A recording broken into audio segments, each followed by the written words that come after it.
But I'm Alfred Hitchcock. I am. I can prove it. Sure, everybody is. I am. I insist.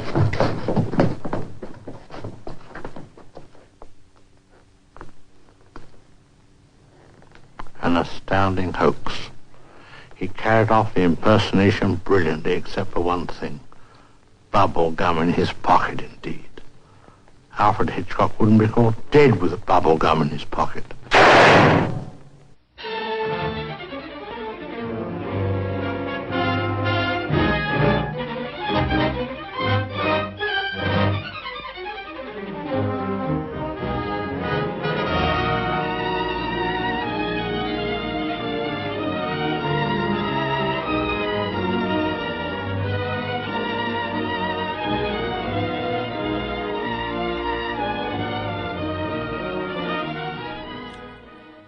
Good evening. Welcome to the Shamley Silhouette, yet another analysis of the master of suspense, Alfred Hitchcock. I'm your host, Zach Eastman, and I quickly want to address the lack of consistency that has been going on with the release of the shows and the articles. The fact is, life gets in the way, and this is not a full-time gig yet. Hopefully by the time you have heard this episode, a plan will already be in place in terms of how to create more consistency in terms of how the episodes are released. But I do want to thank everybody who has been listening, has been reading the articles, has been subscribing to Real Nerds Podcast just to listen to it, and also to the people who have been encouraging me to keep going with this little crazy adventure. And I want to thank last episode's guest, James Hart, for taking time out of his busy parenting schedule to talk Rebecca. It's a fun and jovial discussion, and I hope you all enjoy it. And I, as always, want to thank Brad Haig for his continued efforts on all things Shamley, and seeing that these discussions and essays that I've been writing for the website in companionship have a home on the internet because of him. So thank you, Brad, for everything that you do. Now that the old business has been addressed, we shall press forward by going backward. Up to now, we've been covering films and elements of Hitchcock by going into more of his American work. Undeniably, these are the films we remember him primarily for, from Psycho to Rear Window to even Rope. But we haven't had an opportunity to dive into the early years of Hitchcock, when he was still in Britain making films for Gamal British Picture Corporation and Gainsborough Pictures, its sister company. For those were the homes for Hitchcock when he started. Hired by the company to serve as an assistant director. And prior to this, he was working with Famous Lasky Players in London, making title cards. Famous Lasky Players, by the way, was a production arm that later became Paramount Pictures. And they had a London division, and that's where he got his start. He then moves on to Gainsborough and Gamal British Picture Corporation. Eventually, he works up the ladder to the point where they ask him to direct The Pleasure Garden in 1925. The film is a bit of a melodrama. It's not hailed as anything is, say, in his later career. But it led to his second film, The Mountain Eagle, which is now lost to time. Again, if anybody's found it, please contact me or the British Film Institute. But all these ups and downs, trials and tribulations, lead to the creation of The Lodger, released in 1926, which is the first true Hitchcock picture. And it sets himself up as the creme de la creme of British cinema, and the prime example that the UK can point to in terms of their director, to prove that the British film industry has artistry to it to contribute to the art form.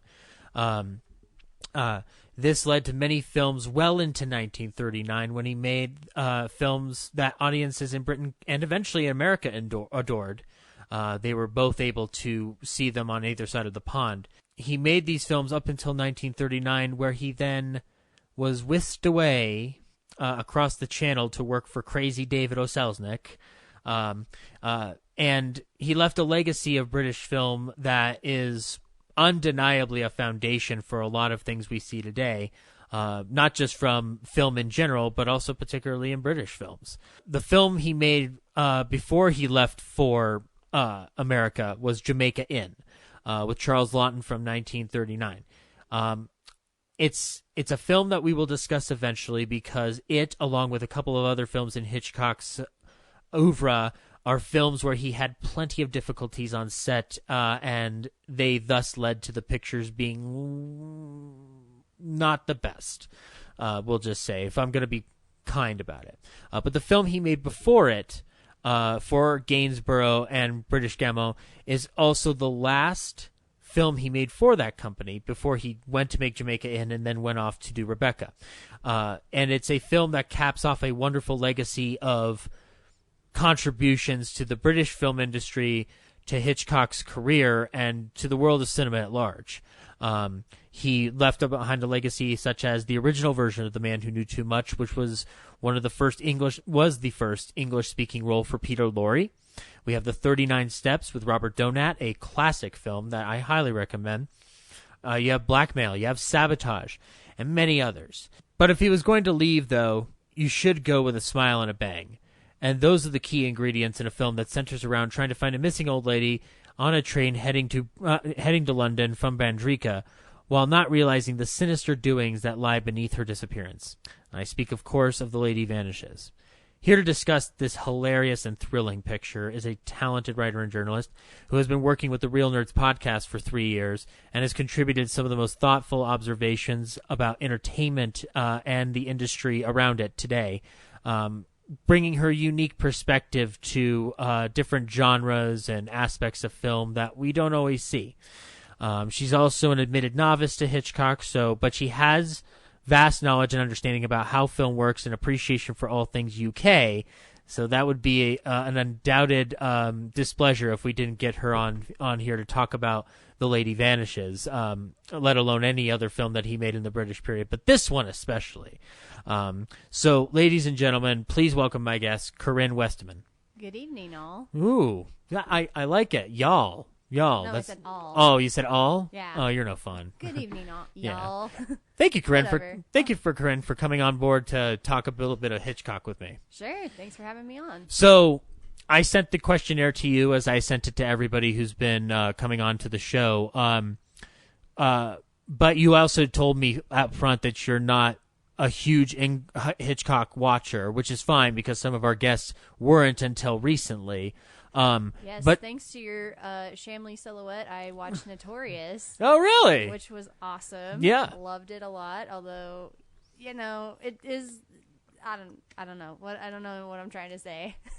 It's all good. Maybe it would have been more fun if I hadn't had some stuff spoiled for me. Yeah, whatever. Hey, you know what? I gotta watch it. I do apologize on behalf of myself and Ryan because we would not want to spoil a Cary Grant movie for anybody because it is old. So it's old, but it can feel new again. Yeah. It can feel new again. But it was definitely one of those movies that I'm like, I hate my parents for never making me sit down and watch this movie because it was just such fun. So a little bit of background for the listeners who may not be Real Nerds podcast full-time listeners, which if you aren't, I don't blame you. But you do a segment on the show called Catching the Classics with Corinne. Yes. In addition to all the other things you've been writing for the site and stuff. And the basic pitch of Catching the Classics is that you're watching the films that everyone's told you should have seen but haven't yet, yes. Which is not a bad thing at all whatsoever. I think some of the titles you've done in the past have thrown us off, but once we started, listening to each segment, I think we've realized like how many we may have seen or not seen. Like the last one that I haven't seen was Dr. Zhivago. I still haven't seen it yet. And thanks to your review, I'm going to watch it now.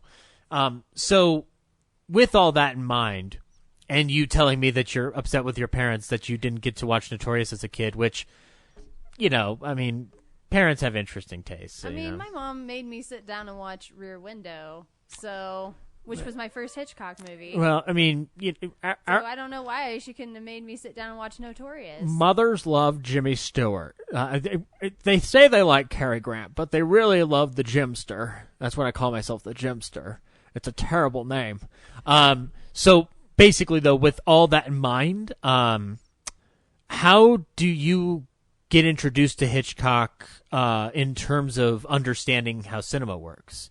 Because, it's easy to watch a film at an early age, but not necessarily grasp onto it. When's the first time you start seeing Hitchcock and the things he does as a filmmaker, would you say? Well, like I said, the first one I saw was Rear Window. And I haven't seen it since then, so I can only speak from what I remember of it. But, yeah, you definitely just like with this movie, there's definitely the question of like what's going on and who can you trust, and is what you saw on screen really reliable? Is that what's really happening?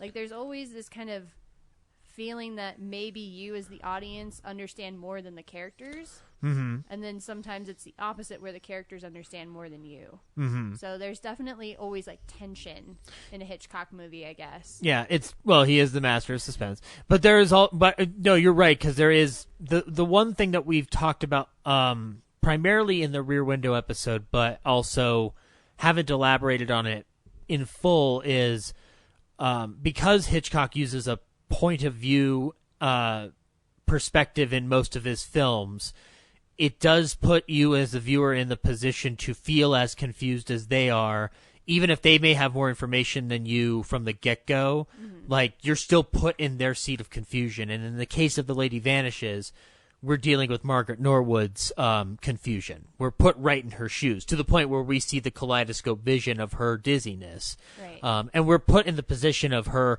like, there's not a ton of POV shots, but they're like, in terms of like, the whole thing's not POV, mm-hmm. but there's enough there to put us in her shoes directly. Right. And of course, we as the audience have a little bit more information than her for the first like 25 minutes, because we do see the scene where, the old lady is listening to the music, mm-hmm. and there's some, nefarious stuff going on that I won't talk about just yet, but because we're not in spoiler territory. But you definitely feel like something is going on, something sinister, whereas the characters don't know that yet. Yeah, no. So it's basically the bomb under the table. Yep. I'm going to show you the bomb. I'm going to show you going it off. I'm going to show you it ticking. Mm-hmm. And then I'm going to show you all the people around you not realizing that there's a bomb under the table. Right. And that happens twice in this movie, where we get scenes of where the audience knows something that not all the characters do. Yeah, exactly. And you're kind of just waiting for a thing to happen. Yeah. I will say, in the scheme of presenting that information to us and the ticking time bomb of it all, he's good at It all goes back to the whole MacGuffin of the thing, is just like, well, what's the tune? What does the tune mean? What does it mean? And the truth is, it means nothing. That's not the point of it. The point is that she disappears. The point is we have to find her. Right. But the point is that the characters care. Yeah. But it's not really important to us, except that they care about it. Yeah, which is the power of the MacGuffin, which is the classic tool that Hitchcock uses. Mm-hmm. This may be a point in the episode where I play you the clip where Hitchcock talks about the MacGuffin, so that you, the listener, can have a better understanding of the MacGuffin via Hitchcock's crazy humor. In your films, and one of them is a MacGuffin. Can you explain what a MacGuffin is? Yes, a MacGuffin you see in most films about spies. It is a thing that the spies are after. In the days of Rudyard Kipling, it would be the plans of the fort on the Khyber Pass. Mm-hmm. It would be the plans of an airplane engine and the plans of an atom bomb, anything you like. It's always called the thing that the characters on the screen worry about, but the audience don't care. Mm-hmm. And someone asked, what is a MacGuffin? And it's described in a scene in an English train going to Scotland. And one man says to the other opposite him, he said, what's that package above your head there? And the other man said, oh, that's a MacGuffin. He said, well, what is a MacGuffin? He said, well, it's an apparatus for trapping lions in the Scottish Highlands. The man said, but there are no lions in the Scottish Highlands. He said, then that's no MacGuffin.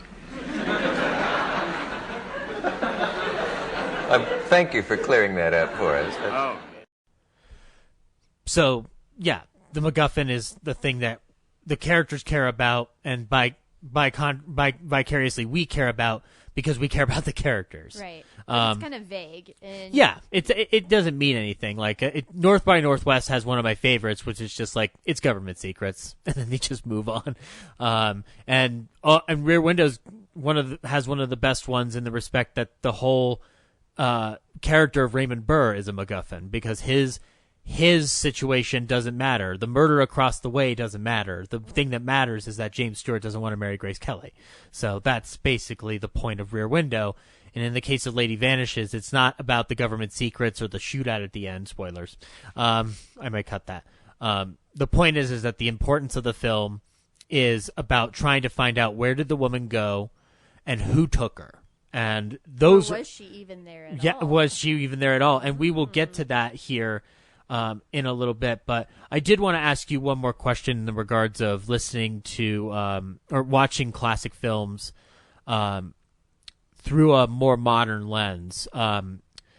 You've some of the catching the classics that you've done on older films have been interesting because, like me, you watch a lot more older Golden Age Hollywood stuff. Blame my mom. Yeah. Hey, your mom did a great. Or thank my mom. Yeah, on the movie. Your mom did a good thing. Although there were some that she listed that I did not approve of.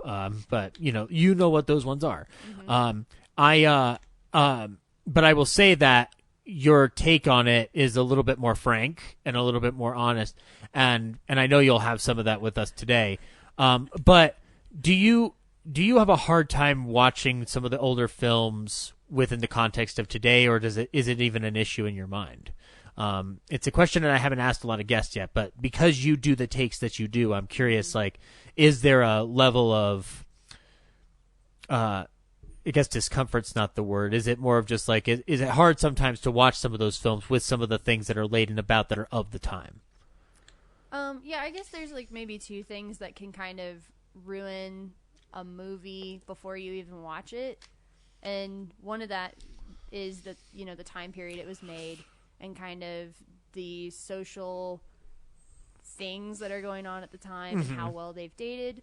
So maybe there's some, jokes in there or characters or, things that don't age well. Like, what is it? Is it 16 Candles that has the...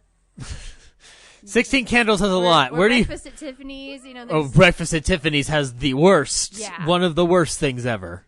It tends to be more sexist and racist things, but I mean, you do have things like where they kind of dance around homosexuality and, or they're just not very, accepting, or they can't handle those kinds of things very well, and they call each other by horrible insults and things of that nature. But that's the one thing, is that the movie is already dating itself based on its language and how it treats its characters. Okay. And then the other thing is just the cultural environment today, where you have, pop culture, and a lot of things are just kind of well known, like, such as The Godfather, the whole baptism shootout at the end. It's like, well, that ending is ruined for me. Seven was ruined for me. Yeah. Green Mile, like pretty much anything I've watched. Jurassic Park was another big one. Mm-hmm. It's like, okay, a lot of the tension is gone because I already know how it ends. So our very much pop culture addicted society, which is not a bad thing. No. It's not a. What I'm saying is that those reputations are now so preceding the film that those expectations can't be met. Right. So I guess within that, though, you saw The Lady Vanishes, you told me, in high school. Yeah. So thereabouts. But you had no expectation before watching The Lady Vanishes, even back then, or even rewatching it recently. I don't even know if I knew when I watched it that it was a Hitchcock movie. So it was one of those things you kind of just find out later. So maybe it was how it was with To Catch a Thief. Really? I didn't like To Catch a Thief. Sorry. Movie, it's a wonderful film about how Cary Grant is secretly George Clooney. It's wonderful. Ryan and I think that George Clooney should play older Cary Grant in a movie somehow. I'd be down for that. I'd totally be down for that. I'd want him to team up with Cliff Booth from Once Upon a Time in Hollywood, and then they can steal some money from Andy Garcia again somehow. I don't care how they do it. But yeah, I just mixed 3 different movies at once. But yeah, so But so you had no expectation with The Lady Vanishes whatsoever. Like there was nothing in your mind. Was it just one of those things that you just found at the library on a whim, or? I think, like I was telling you earlier, I think I just stumbled on it when it was like on Turner Classic Movies or something. Like I must have just been watching it, and maybe I saw like, oh, it was a Hitchcock movie. So I know, obviously the name Hitchcock gets thrown around a lot, and you always have like a lot of expectations. My name gets thrown around a lot like that. My name gets thrown around a lot because I can't be thrown around a lot. I don't know if you know this, Corinne. I'm very fat. You're also very dead. Yes. How is this happening? I'm talking through the. Nobody's met, by the way, and I'll post a picture on Instagram. But Little Hitch, which Brad got for me, and no, not Little Hitch like Will Smith's sidekick in the movie Hitch. Talk about Little awesome. Hitchcock. So that's how he's speaking, guys. Whenever that dumb imitation comes out, it's because it's coming out of an action figure that's sealed in the box because I'm somehow some goofy 30-year-old collector. Yeah, I should probably just take it out of the package and play with it. It'd be so much fun. I don't know what kind of game I'd play with with that action figure. That just like I don't have an Alfred Hitchcock action playset of any kind. Like you can get some like Star Wars action figures and have him direct a Star Wars movie. That would be both wonderful and somehow also piss George Lucas off. So maybe I'll do that now.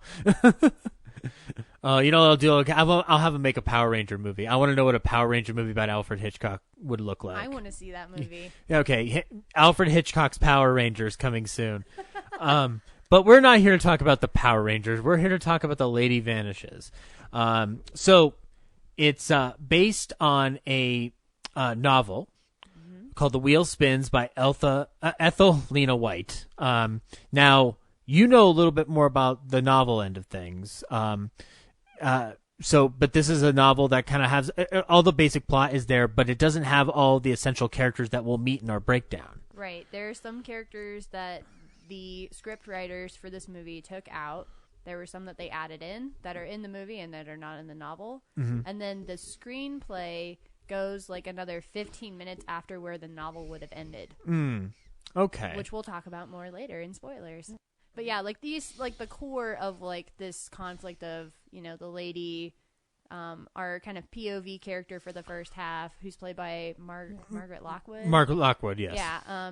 The character's name is Iris Henderson, and there's this kind of question of, okay, so there's this lady on the train with her who's being nice, and Margaret, I think in the novel, she gets sunstroke, and so she's kind of this unreliable narrator, or at least POV character. And so we're not really sure, like, did she just make up this lady, or did the lady disappear? And so there are different little things that kind of lead you one way or the other. Very similar to Rear Window in that way. Yeah. Where as you're watching it, you're kind of going back and forth, like, okay, maybe he did it, maybe he didn't. In this one, you're like, oh, okay, maybe she wasn't there. Oh, maybe she was, and somebody stole her. Yeah. Now, I like the comparison to Rear Window because the whole time I'm just like, Jimmy Stewart's asleep half the time and Raymond Burr's doing anything. How do I know that Jimmy Stewart's not lying? Except for the fact that I know because it's that movie. Right.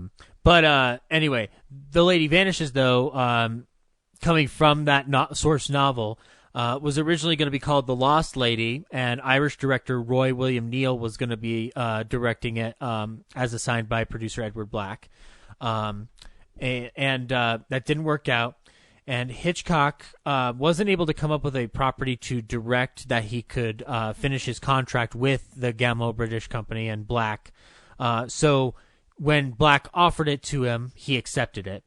And they made some changes to tighten up the opening and the ending of the story. But the script that was originally written out for the Roy William Neill version didn't change much. So basically, Hitchcock kind of tweaked around with the beginning and the end for his version, but the original script was fairly much unchanged. The screenplay was by Sidney Gillette and and Frank Launder, with continuity by Alma Revel, who was Alfred Hitchcock's wife. And we'll talk a little bit more about her in future episodes, and in fact I want to do a full episode dedicated to her because that's the least that she deserves for the amount of stuff that she brought to cinematic legacy. But this is one of the many films where she's credited on something for just one particular job, but in actuality she did everything. starting as far back as the early Gaumont British period where Hitchcock was just an assistant director, and even as far back as when he was working at Famous Lasky Players. They had met, and they worked together so tightly from the very moment that he started with the Pleasure Garden, that it was just there was a friends making a movie mentality about it, where everybody relied on each other to make these small films that then blew up into something bigger. And she was a big contributor to that. Amongst other things, she was one of the best editors in the world. She edited down to the frame. And so it's amazing to see that there is not a lot mentioned about her, but she does do the continuity on this film. I'm sure more than likely she did 500 other things on that set. So, once again, another pioneer in filmmaking who was a woman that is completely forgotten by most people. But that's basically it. We don't change much from an original script, so it's not the usual motive for Hitchcock where he kind of has other people come in at his discretion and doing stuff. So this is early Hitchcock. He's kind of like working things out. Right, and it sounds like the like you said, the script was already written before Hitchcock came aboard. Mm-hmm. So this was a project that was kind of already set up. Yeah. Like screenplay, everything already written. The writers were already or what did he call them? Constructionists? Yeah, constructionists. He kind of looked at everything in a technical sense, and like there was a blueprint to how to make a movie.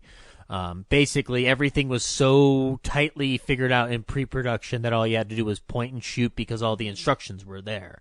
But if you look at the production of Psycho, though, you'll prove that you do need Hitchcock there because there's something he understands to it and explains to it that not even a storyboard can tell you sometimes.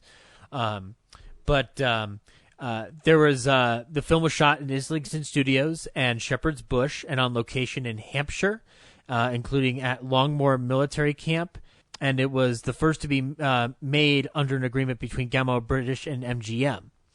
And that set at Islington Studios was 90 feet long. Yep, 90 feet long. And that, I got to tell you, when you watch the film, you're kind of amazed by the scale and scope. Now, today, we look at it and we think, well, it's antiquated. It's, not as sophisticated. But I got to tell you, that opening shot that we'll talk about in a second, I prefer that visually to half the CGI stuff I see today. And the miniatures? Yeah, and I know that sounds very pretentious, but it's just kind of like there's something about the craft to it that I enjoy. I didn't realize that was a miniature the first time I watched it this week. Yeah, and then you look back and you're just like, nope, I can see it. That car is going through like it's like a toy car. This was such a low budget movie that I think I don't want to spoil too much here. Yeah. The sequence at the end of the movie when there's like some nonsense going on outside the train, mm-hmm. I think that's like the only part that they didn't shoot in the studio. Right. Everything else was either in the studio or done with like miniatures. Yeah. And it's projection or like back, what do they call that? It's like rear projection. Which is something that Hitchcock does a lot. He uses it a lot in many other films. Almost every one of his films has some form of rear projection of it in it at some point. He has a lot of driving, a lot of travel in his films, so it's always used. And it some people have complained about it, some people praise it, but either way you look at it, it is a signature element of his films because it does. The way it's running, it doesn't almost feel real to a certain degree. Years later, you'd see it in stuff like Pulp Fiction, where it's intentionally done to make it feel unreal, and it works beautifully for the intent of the scene. Right. But and I feel like black and white movies are kinder to rear projection than color ones, because I feel like if you're watching like North by Northwest, you can totally tell that it's a set. It's not like they're not really in a car driving around. Right. But in this, it's a little bit like it, but if you didn't, I guess it would just pass as like a train. I believe the way the shot's composed in Lady Vanishes, there's a better sense of where the focus should lie. And that's not just in Hitchcock movies. Like, that's in a lot of those older films from, like, the 50s and 60s where they were Oh, it's all over the colorized. place, yeah. And, it's like, it's pretty obvious. Early Technicolor films, not everything holds up. Right. Most of it does, but not all of it. And I think one of the reasons they get I think the reason that rear projection works so well in this movie, in addition to because it's black and white, is because of the, like, lighting effects on set. And they didn't mention this at all in the commentary, and I was kind of surprised, but it's a small detail, but they're, like, as the train is traveling, they're, like, there's shadows flashing, as if, like, there's a stationary, like, bar or something across the window, and light from the train is passing, past it, and so there's shadows being cast all the time. Right. And I think that really helps trick your brain into thinking that this is a real train that they're on. I don't know how they did that. I don't know if they had, like, a moving set somehow, because you can kind of see the actors stumbling around a little bit sometimes, like they're on a real train. There has to be a creation of motion within it in order to create that effect. With anything you're doing of that nature on a train or anything like that, even if you don't have, like, people shaking it around, there's something at the bottom shaking it. But yeah, no. And we might as well, before we jump into the breakdown of this whole thing, Corinne, why don't you give us a plot synopsis of the Lady Vanishes? If you could sum it up in a Catching the Classics style. Okay. Well, I actually don't really summarize my Catching the Classics a lot of times because most people have seen them. I do that for the Miyazaki ones. Yeah, that's right. Okay, I did that for the Miyazaki. Do it the way that everybody has seen those. Yeah. So the Lady Vanishes. We start off in the country of Bandrika, which is fictional, and there's been an avalanche that has delayed the train travel, and there's all these people who are staying in the hotel waiting for the next train, which will be the following day. And there's, like, a lot of shenanigans going on, not really anything super sinister up until the very end, right before, it starts over, or not starts over, it's, the next day, and everybody's boarding the train. We get introduced to a lot of different characters, including Iris Henderson, who's kind of our main heroine for the movie, and Gilbert. Just Gilbert. Yeah, He's just Gilbert. Yeah. Gilbert, who's our hero, but we get to know him more in the second half. Played by Michael Redgrave. In his theatrical film debut. Yep. We'll talk about that more probably. Yeah.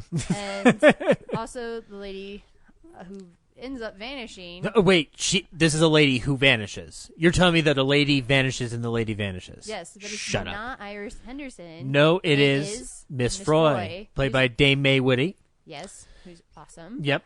And so they're on the train, or before they get on the train, Iris gets something falls onto her head, or it actually is pushed onto her head. Yeah. Because there's some sinister stuff going on. Well, because Iris was not the intended target. Right. Was she?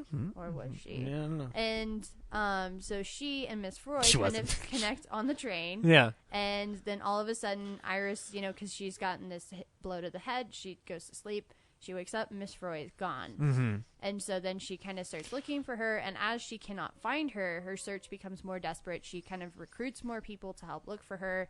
Some people who maybe saw her lie to her. Some people, try to convince her, like, oh, no, like, you just got a blow to the head. Like, you just made it up. So there's definitely this tension going on of whether Miss Froy was real or whether Miss Froy, like, Iris imagined her somehow.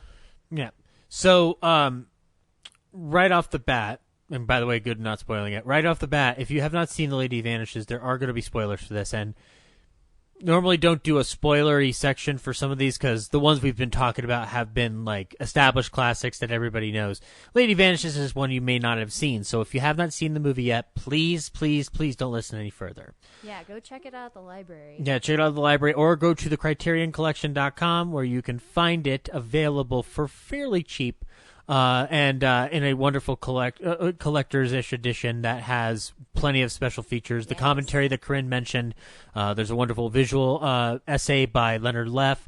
There's a 10-minute interview between Alfred Hitchcock and other famous guy whose name escapes me. Truffaut. Francois Truffaut. Yeah, that guy. Yeah. And there's also One of France's most important filmmakers. Yeah, that dude. Yeah. I don't know. I don't Yeah, know that French fucker. film. Yeah, that fucker. What just Truffet? Yeah, Truffet did it. Yeah. Truffles, truffles. We'll just call them truffles. There's also another film on the Criterion. And side note, this is actually my first Criterion experience. Woo! Which is weird because I own The Princess Bride on Criterion, but I haven't watched it yet. So It's that's why. sleek, isn't it? It's slick. The menus are nice. Yeah. It's pretty wonderful. Hitchcock. I'm gonna say all And this Hitchcocks was the belong DVD on this. that I watched, so I'm sure the Blu-ray's even better. Oh, it looks phenomenal. Like Criterion DVDs are really good. But when I saw their Blu-rays, I was just like, wow, everything looks so clean and crisp and wonderful. I imagine the DVD looks just fine. It's just it may transfer different on a 4K TV. But anyway, as of this moment, though, we are going to break into the story of Lady Vanishes. And before we jump right into the plot, I do want to say this is almost kind of like a companion piece to last episode where we were talking Rebecca, because Rebecca is also based on a novel. Unlike the Lady Vanishes experience, Rebecca is adhered to almost to a fault in terms of its source material, with the exception of certain things that the Hays Code wouldn't allow and that Selznick didn't want. Within the case of Lady Vanishes, we immediately have a contrasting element where much of the source material is changed, and not all because of censors, but mainly because of just upping the ante and making something more interesting. Yes, it was humor. They added a lot of the humor to the movie that was not in the original novel, as I understand it. Speaking of... Having never read the novel, of course. Yeah, but speaking of humor, we'll jump right into it. So we start in the little village of Bandrika. That's a country. We're the country, yeah. The country of Bandrika. Anyway, it's a stand-in for war-torn Europe. And we do that miniature set where the camera pushes in through the city like just And there's a little car moving. It's so cute. Yeah, a little micro machine. But it's not a micro machine back then. They called them prop toys. But so, yeah, anyway, we do that. We do that sweeping shot through Bandrika, and then it dissolves into the interior of a hotel. The first shot is of Miss Froy. Yes, indeed. Our titular lady who vanishes. Yes, but we don't know that she's going to vanish yet, so Right. just hang tight. She hasn't vanished yet. She's there. No, that's something they brought up in the commentary, is that the whole first 25 minutes, Yeah. you know a lady's going to vanish. Yeah. You just don't know which one. Yeah, 'Cause and you you get 3. Yeah, and you get to love her so much that when she's gone, you're like, where'd that lady go to? She must have vanished. We got to find her. Anyway, but anyway, we're in the hotel in Bandrika, and looks like the train's not going to leave tonight. Boo-hoo. Enter in Charters and Caldecott. Oh my gosh. Charters and Caldecott. Caldecott played by Naughton Wayne, and Charters played by Basil Radford. These are two characters that are not in the novel, as was discussed that there were characters that were added. These are two. They're comic relief. I love them. I think they're wonderful because they're the kind of characters that I expect in a movie from this era, American or British, where it's kind of like this side comic relief. Like I kind of thought they were like Bertie Wooster if he just had a twin. yeah, He's two Bertie Woosters and no Jeeves. They described it in the commentary as, being like two men who are kind of stuck in adolescence. And they're basically two schoolboys who never grew up. We at least not mentally. We'd refer to it this day and age as a bromance. That's basically what it is. Charters and Caldecott. Charters and Caldecott is the first instance of bromance in film history. Probably not, but it's an early example. Yeah, their whole dialogue is very misleading because, like I said, I haven't seen this since high school. So that whole, and like I don't know if I even watched the first 25 minutes the first time. Yeah. But that whole we gotta get home.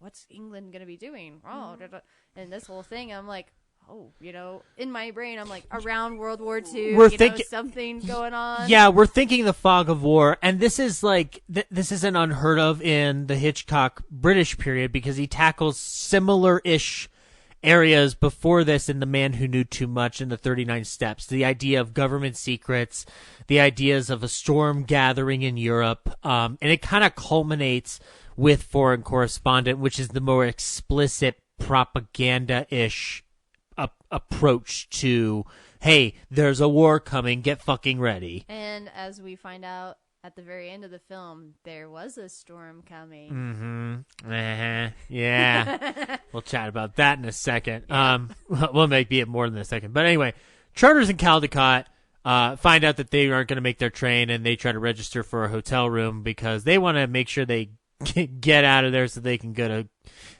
These characters are wonderful, and I love them, but their priorities are weird.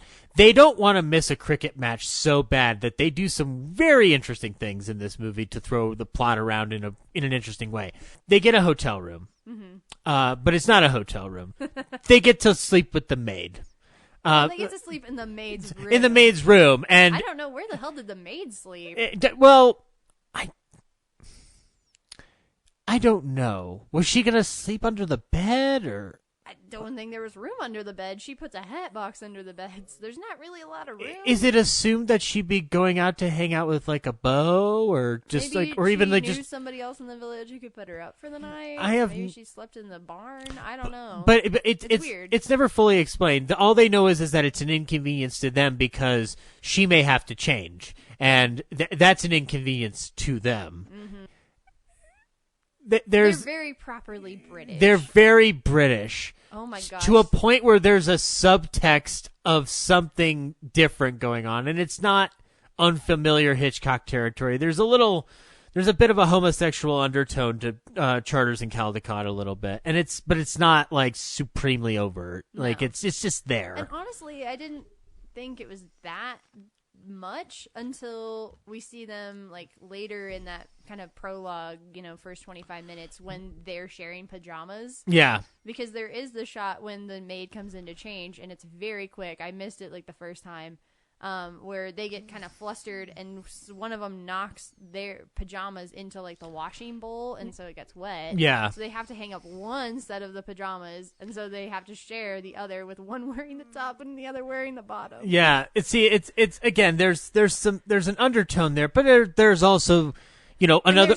Sitting in bed next to each other, like holding open the newspaper, Yeah, no, it's very much like domestic couple kind of thing. Yeah, but it's never like, like it's funny, like it's amazing how much you get away with in it, because especially in Britain, like I know America's not going to allow it, period, but the fact that Britain's censor board is even allowing it, and I think it does ultimately come from the British sense of humor, and their approach to humor is different than our approach to humor. And I think it's because those characters are so awkward. They're so goofy. They're so goofy. I don't think it's because... I think they get away with it because there's never any kind of indication from those characters that is what they're up to. Yeah, it's not too dissimilar. You see it many years, or not many years. They're not like making like lusty eyes or whatever. No, like I said, you get it many years later with the Bob Hope, Bing Crosby movies, where they have a chummy atmosphere about them.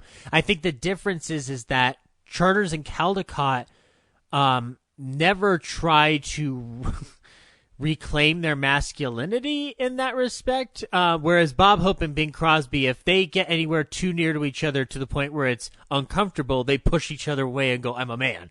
But like again, the buddy comedy kind of aspect to it is there, but I think Hitchcock seeds in different stuff within what they're doing on screen to project that image while not explicitly saying it. So like it's, at the end of the day, they are just two people who are really interested in getting to a cricket match, and yet there's something more to it. So, but anyway, they are not the most important part of the movie. No, but we're going to be talking. Spend a lot of time with them, which is when I rewatched it this week the first time. I was very frustrated with how much time we spend with them. Mm-hmm. Versus think like Mr. and Mrs. Todhunter, well, Mrs. quote unquote. Yeah.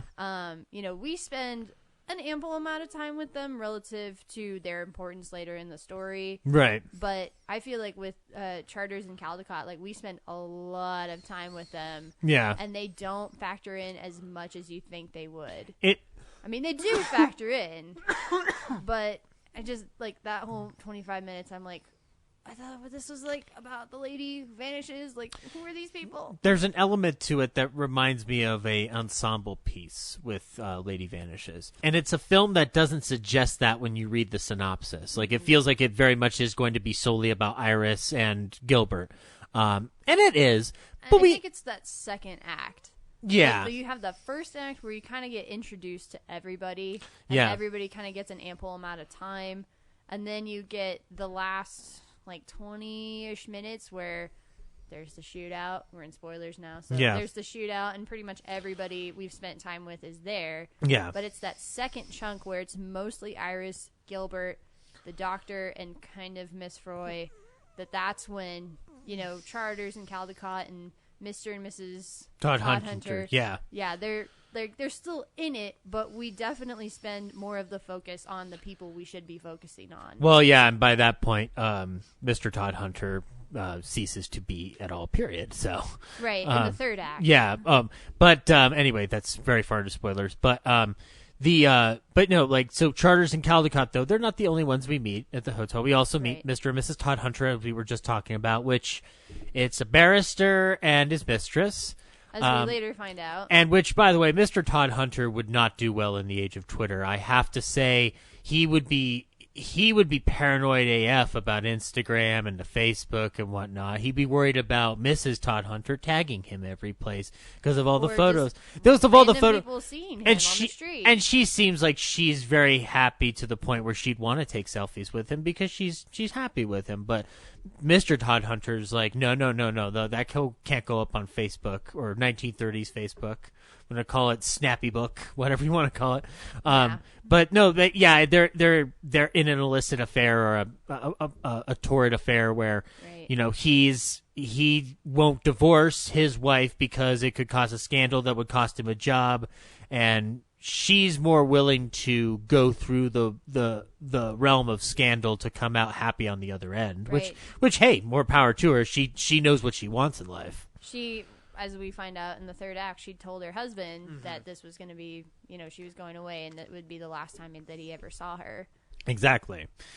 So by the time you get to the end, it's an unfortunate situation that we deal with. But and then we meet Iris Henderson, our heroine, which I've got to say, of all the Hitchcock films we've been covering thus far, Iris might be my favorite character in a Hitchcock movie in terms of, if not just in terms of female characters, but just in terms of a character, because she's a heroine that is so determined to figure out an answer that I appreciate her gumption so much.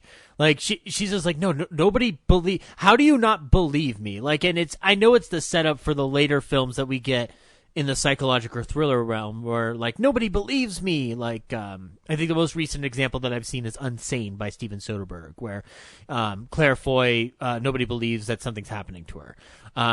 But she just sells it in a very interesting way. And she's also got a bit of a relatability. She doesn't want to be getting married to the blue-blooded check chaser that she's engaged to. And She's done everything else except be in love. yeah, so exactly. Yeah, what else is there to do? Guys, she ate fancy food in Cannes. She's done everything. She lists a lot of fancy things where I'm just like, I heard Cannes. And I was like, that's before the film festival. So I was just like, I heard Cannes.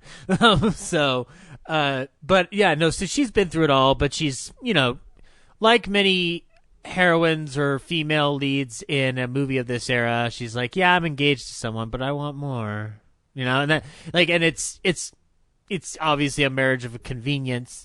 But her friends are joking around with her and kidding her, but deep inside she's feeling like, man, I don't want to go through this. Which I will say that if I could be serious for a moment, it's a Hitchcock heroine that you see very little of as time goes on, in terms of she's much more resourceful, I think, than Hitchcock heroines tend to be afterward.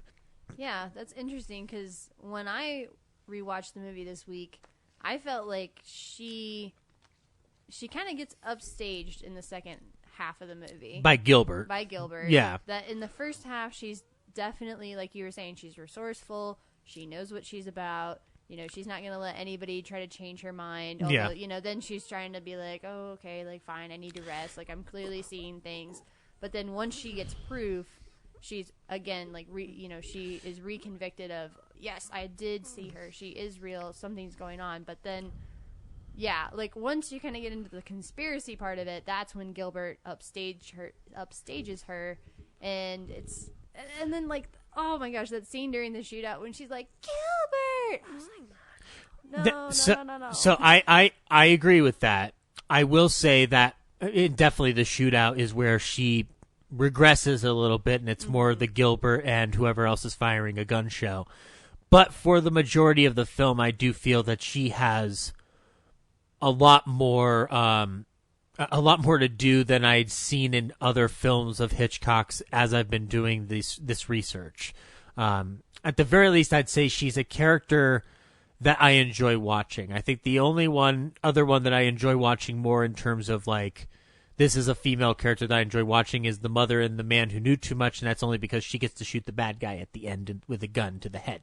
And it's actually pretty violent for a film of that era. Like, it's 1935, so it's but anyway. Well, and the commentary actually kind of pointed out that there are, quote, a lot of powerful women in this movie or something. Well, I think for the era, that's definitely the case. The fact that Miss Froy, we find out, is a spy. Yeah. She's 70 years old. The actress at the time was 70 years old. Yeah, they act like she's, like, middle-aged. I think whenever Iris tries to describe her when she first goes missing, she says she's, like, middle-aged. But Dame May Whitty was actually, like, in her 70s when she filmed this. And she's a badass spy, so suck it, James Bond. Miss Froy can do your job way better than you. Oh my God! I'm just picturing Dame May Whitty walking through the gun barrel shot and then shooting her pistol out of a handbag. She wouldn't even have a pistol. She'd have, like, a scarf or a hat. Oh or shoot! something. She throws an umbrella. She throws an umbrella. She would throw an umbrella. It's not totally. like and no, not like the Penguin, you Batman fans. I'm talking just throwing an umbrella like you're like about to beat a robber that's trying to mug you. Yeah, no, like I say though, she is a badass. She actually is. She was a very famous English stage actress. The last film she made was in 1948, The Return of October, and playing an aunt. But she has been in other films like The White Cliffs of Dover, Stage Door Canteen. She played herself in it, and it's a very fun little role. And then you have Return to Yesterday, A Bill of Divorcement. She's in Suspicion. She plays Mrs. Martha McCandlaw, who's like a little. She's like a Murder She Wrote ish, like where she writes mysteries, but she also is really good at solving them. And she provides a lot of information to Joan Fontaine in that movie about how to commit the perfect murder. I might have to check this out. Yeah, Suspicion's a really fun movie. It's also got Ryan's Hero and whatnot. So, Cary Grant. Right. But I was gonna say something. Now I forgot what it was. but yeah, no, she's a fantastic lady. And before she did films, obviously she did the stage. So I remember what it was. So actually, another change that they made from the novel is her character being a spy. Because in the novel, she was just like the governess to a very influential family, and she like accidentally found out information that would implicate somebody in a political murder plot. And an accidental courier, essentially. And in this film, she's an outright spy. Yes. But she says herself, I wouldn't call myself a spy. She's a spy. Yeah, but she's a spy. That's how badass she is at being a spy, because she goes, I'm not a spy. And then she, but like, if it were a Mel Brooks movie, she'd turn to the camera and go, yeah, I'm a spy. And then just turn back and go, I'm not one. And then one more female character in this movie who does do a lot of cool shit is the nun, quote unquote. The nun. Yeah. What kind of nun wears high heels? What kind of nun wears high heels? I'll tell you what, a Hitchcock nun. Yeah, and maybe a Russ Meyer nun, but definitely a Hitchcock nun.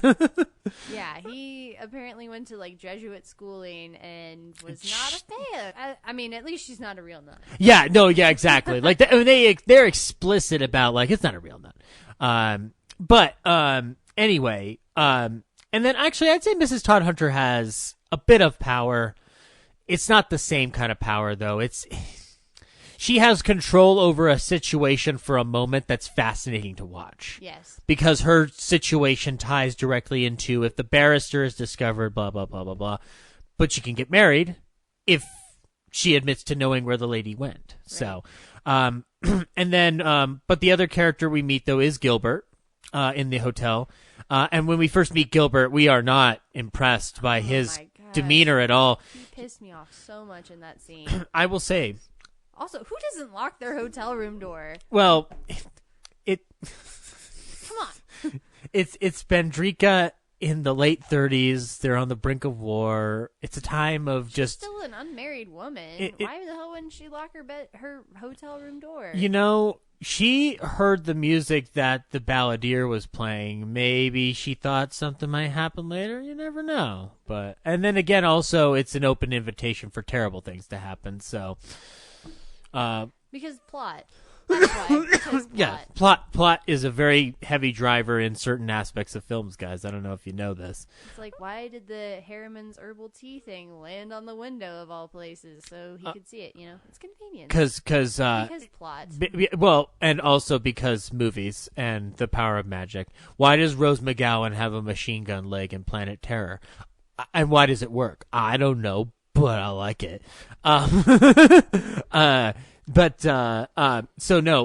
We meet Gilbert, and he is preserving folk music of the past by performing it very loudly at the top level of this hotel, causing disturbances to both Dame May Whitty and Iris. And for Dame May Whitty especially, because that balladeer is carrying a message to her from the window, and if she can't hear it, government secrets ain't going to get delivered to Britain. Right. So Gilbert, however important his mission is to cultural preservation, he's fucking up with potential things to help the war effort. So he's fucking up the Allies' plans, essentially, is what I'm saying. Oh, and also he's just being a butt. Yeah, he's being a. Oh yeah, But you know, he does that at a hotel. Yeah, you know what? He's a scoundrel though. He's a scoundrel because when he's about to get kicked out of his hotel room, he says, if I'm gonna get kicked out of this room, then I'm gonna take over another room. So what does he do? He just breaks into Iris's room. And now obviously it's to prove the point of give me right. It's pull back the complaint so I can go back to my room. But there is a similarity to the way Michael Redgrave, who I think is great in the film. I think he's wonderful in the film. I think he does a great job. The way his character acts and the way Robert Donat acts in the 39 Steps around Madeleine Carroll, which you haven't seen the 39 Steps, but they have a similar situation where neither of them want to be in the same room with each other, but the man's kind of making more light of it. And it's playful banter of the era. I don't know how well it would hold water today, per se, mainly because I haven't seen it done effectively by any current film. But there is a element to it that is charming to watch in spite of the very screwball comedy. It is. It's very much a screwball. You got like a Grant and Hepburn kind of a situation in Bringing Up Baby, or there's something about it that's still remarkable. What's amazing of it is how frank it is because of the British sensibility behind it. There's a little bit more of a punch to it. Actually, I equated a little bit to the way the Thin Man movies act with William Powell and Myrna Loy, where there's a bit more of claws out between both of them. And in this case, he just takes a shower flat out while she's while you're at it. He just turns it on, but yeah. Yeah, but and then actually one of the weirdest ones that I thought it was just like a weird touch, but I thought it was wonderful, is he kisses his cane and just throws it on the bed. I was just like, wow. That was his first day of filming. Yeah, and it's just right off the movie ever. That was his first day. Right off the gate, Michael Redgrave knows exactly what to bring to a cinematic performance. It's pretty remarkable. Actually, they were saying in the commentary that Paul Lucas, who we'll talk about here in a bit, actually approached him, and because he had seen Michael Redgrave on the stage, and was like, you're a real actor. You should bring it. Basically is what he said. You should bring that same level of talent to the movie, because I think at this point Michael Redgrave was so frustrated with how movie shooting worked versus the theatrical, where it's like with theaters you get like 3 weeks to rehearse. Yeah. And here you get 3 minutes. Yeah. And he was very frustrated with that, and talked to our guy Alfred Hitchcock. Yeah. And Hitchcock's like, you just have to do it. Sorry. Yep. You get 3 minutes, kid, not 3 weeks. And he's wonderful in it. He's fantastic. I didn't know that story. I was just kind of listening now. I'm just like, I want more information on that. I needed to listen to the commentary. It's the one thing I didn't do. Apparently, it took Michael Redgrave 15 years to come back and rewatch this film. Wow. Because I think he was just just getting used to that process. Sort of self-conscious about the effort. Yeah. Right. I mean, that's not unheard of if you're just starting off in anything and whatnot. Like, you hear about it all the time. Like, I don't watch my own stuff kind of thing. Like, anybody says that in the press and whatnot. And for somebody who had only met her like once previously, these two actors in this scene have a lot of good chemistry. They work off of the tension very well with each other, and it's pretty remarkable to watch them. But so they meet, and then they part ways because he gets his room back. It's the next day. Dame Maywoody has gotten her message and gotten some sleep because she needs to be a cool spy, and in order to be a cool spy, you got to get your beauty rest. So they get up. They're heading to the train. Dame Maywoody is pushed out of the way by Iris when a falling brick is about to hit her over the head, but it hits Iris on the head, which it actually almost kind of looked like it landed on her shoulder. Yeah. Which I'm just know. So I'm like, well, maybe I'd have to rewatch the scene. If the brick didn't kill Iris, was it gonna kill Dame Maywoody? Because I don't know if you know that she's a spy. She probably could handle a brick to the head, like from that far up. I mean, with a brick to the head, you'd probably have to hit them really hard and not let it drop. I don't know. Again, it's like a flower pot, I think. Yeah. So I don't know. Do androids dream of electric sheep? I don't think it was supposed to kill her. I think it was just supposed to knock her out.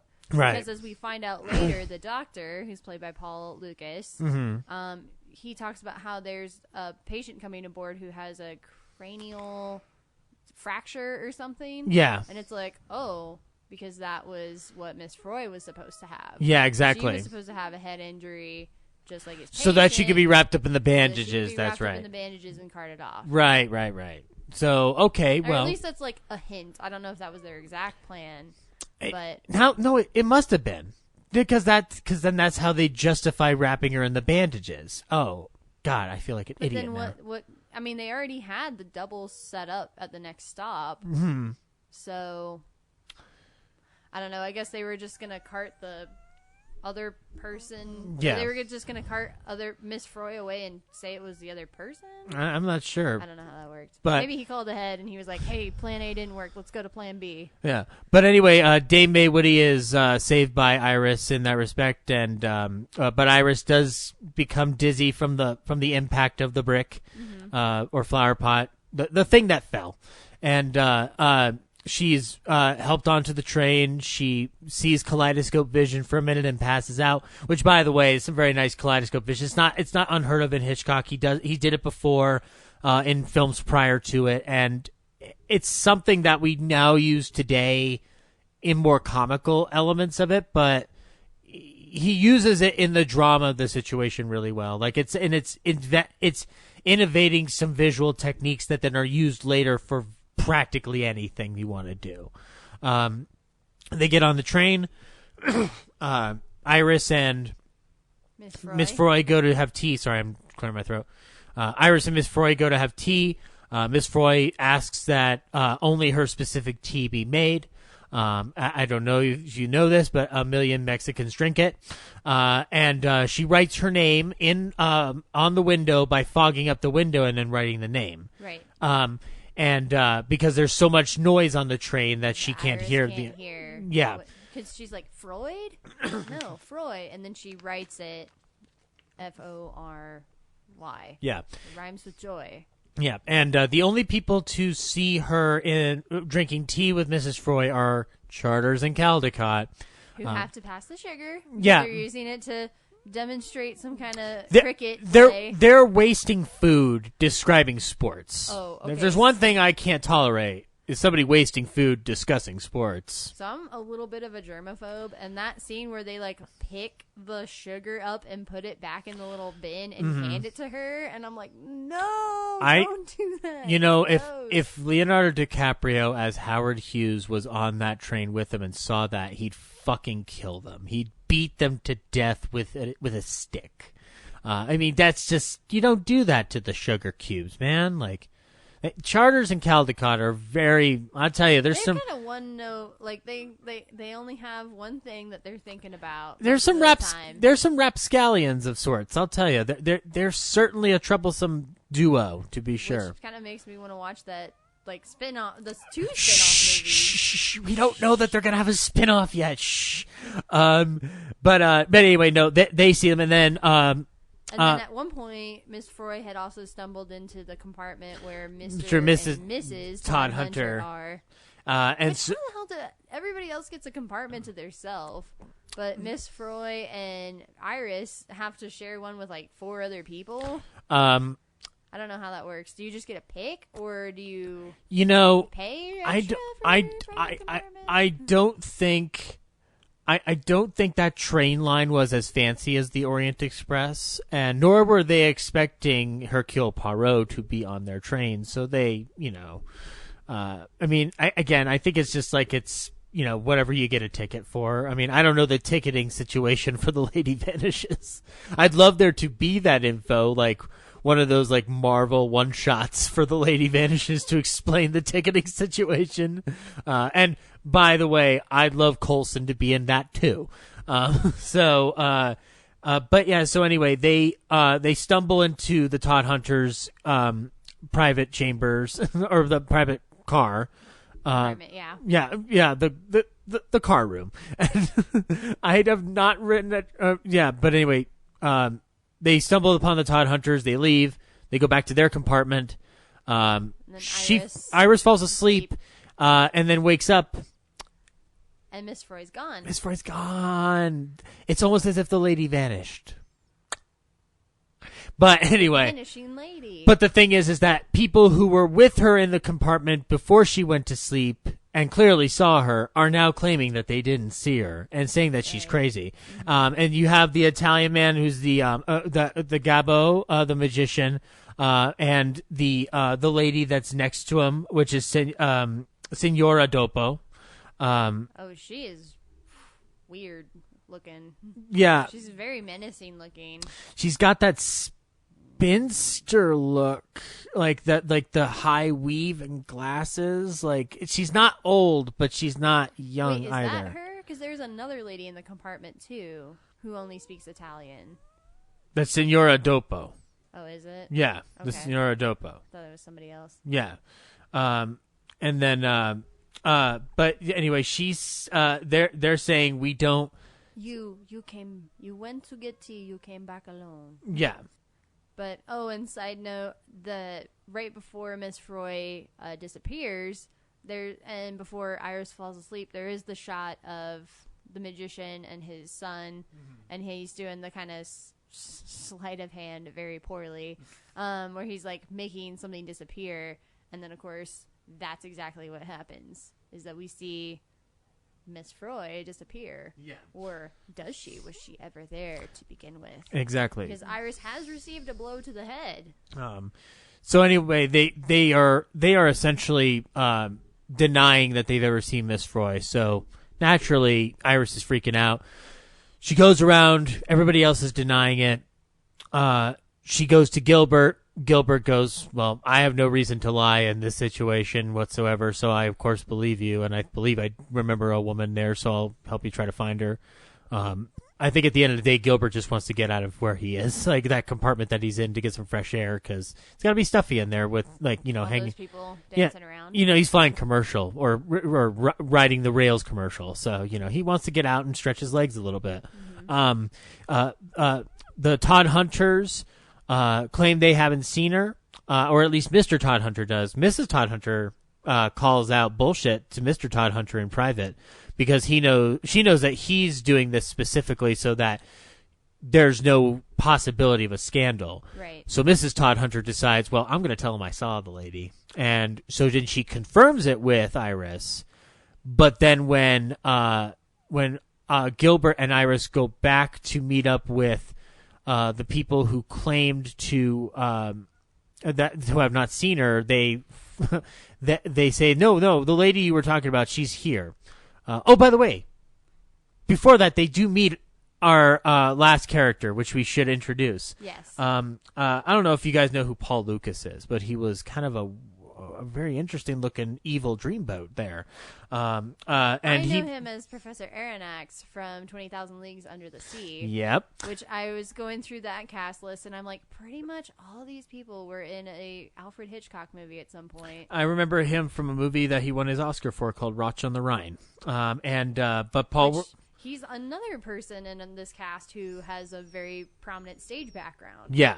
And he's one of those actors that came over to the States eventually to flee the situation in Europe and ended up very, very much prospering off of his ability to kind of play European characters and play villains to a certain respect. Conrad Veidt had a similar career in that respect, but Paul Lucas was way more versatile. But he plays Dr. Hartz, who is a renowned, I call him a head doctor. I don't remember exactly what he is. I'm just going to call him a head doctor. He knows some head doctor stuff because at the end of the day, he's not a fucking doctor. He's a fucking spy. Just like Dame May Whitty. He is the ones you least suspect. No, I'm pretty sure I suspected him from the get-go. I remember seeing this movie when I was younger and going like, well, he's the bad guy. He's got a mustache. But Gilbert has a mustache too, so, maybe I'm just looking at Paul Lucas and going like, you're evil somehow. When I rewatched it, I forgot who all was involved in the conspiracy.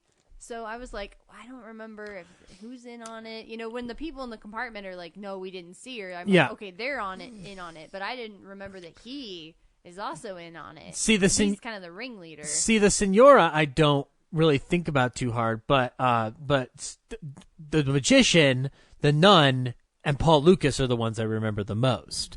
But anyway, he tries to throw everything off by saying like Iris might be like imagining things and hearing things, which brings us to the whole concept of, playing with our perception as the audience that maybe we're being put into a position where we are unreliable ourselves, that the information that we have received may not be what it is. And now some filmmakers use this to lay in twists near the end of the film and whatnot, but Hitchcock uses it in this case to just throw us into a sense of confusion. Only then when we realize that we're actually right, we feel even more invigorated to keep going, which kind of reflects Iris's journey. Right. I think when you spend time with Iris and with the doctor, you definitely get that vibe of an unreliable character point of view. Mm-hmm. But when you go back to the Todd Hunters or to Caldecott and Charters, mm-hmm. Their entire conversations are about how this lady was real and now she's gone. Yeah. Even though they don't really care. Yeah. At least well, Charters and Caldecott don't really care. Okay, they tell... And the Todd Hunters have their own drama. Yeah, and Charters and Caldecott do the thing that's pretty wonderful in this movie, in the sense that it's terrible, and it's the most self-centered thing you can do. They intentionally say we haven't seen the lady because if they they don't want to get involved. They don't want to get involved. They don't want the train stopped because they do not want to miss the cricket match in Manchester, the test match, the test game, whatever you want to call it. That is like somebody saying, I'm not going to tell someone that I saw someone murdered because I got to go to a Bronco game. That's the modern day equivalent that I can. We kind of, except to be on the RTD light rail. We kind of do that sometimes in our everyday life. Like, there have definitely been times where I've seen an accident on the highway and just kind of drove right past, even if I witnessed it happening. But that I was just kind of like, oh, somebody else will call 911. Right. I wasn't the closest to it. I wasn't. Other people will do that. But they're on the. I'm not. Okay. if I'm gonna let that go, I'll let it go for the moment. But it's still not the right thing. Yeah, to no, do. exactly. And they're on the train. Like it or not, you're stuck in this space. And these characters, their motives are off until the very end when they become heroic, and that's only really because they have to. Yeah, exactly. They're left with no choice. But anyway, a fake woman is put in place of the original Mrs. Froy. Iris says that ain't her. Right. She doesn't say it that way because she's British, so she goes, "That isn't her." But I can't. We get that shot again of he was like, "Oh well, you maybe were projecting her face onto Madame Kamansky or whatever her name is." Which Hitchcock then uses that again in a similar situation. Yeah, dissolve and kind of like throw us off, which is an interesting way of visualizing the proposed insanity or like the doubt in her mind, and it's a very interesting aspect that he does later on in other films, playing with the voice in your head or the images you think you see. One of my favorite ones of the voice in your head is Psycho, when Marion's driving down the road after having stolen a bunch of money and hearing what she thinks people are saying about her miles away behind her. So there's like that element of just kind of playing with the head and what things are most important inside your mind in that specific moment. Right. And I think, again, because we as the audience are privy to the conversations between Caldecott and Charters and the Todd Hunters, we kind of get more of the feeling like Miss Froy was real and there is something going on. Yeah. Versus, I think if we didn't have those conversations, if we were just following Iris around the entire time, seeing these people lie to her face, or seeing like Mrs. Todd Hunter say, "I did see her. Oh no, I didn't." Or whatever, that it would put more doubt in our mind, and it would create even more tension. Yeah. Because then you maybe are getting into that unreliable POV character. Yeah. Versus what we get is, there's definitely some tension, but it's never a big question, I think. And granted, I've already seen the movie, so... Yeah, and Hitchcock deals with these perceptions either through the POV or from a second-person perspective in other films. He addresses this in Suspicion directly. It's very much a woman trying to figure out if she's wrong for thinking what she's thinking or if her assumptions are correct.